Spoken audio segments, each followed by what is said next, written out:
Hello everyone, this is Jake of Ship from Philippines Lazada. Today's episode is about this USB 10N1 charging cable. These are charging cables which are not, these are not data sync cables, and they only are used for charging your phone. So the features of this is it's a USB type, this is for your adapter, and these are for major brands of phones.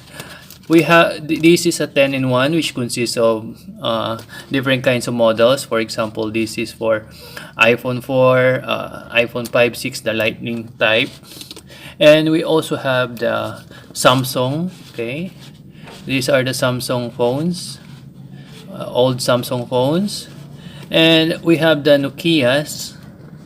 We have the small pin and the large pin chargers.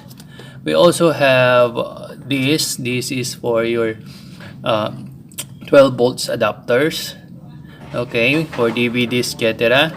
This is for your PSP and other mini B type of connections. And lastly, we have for your Android, this is called micro USB, which is the most common type of charger today.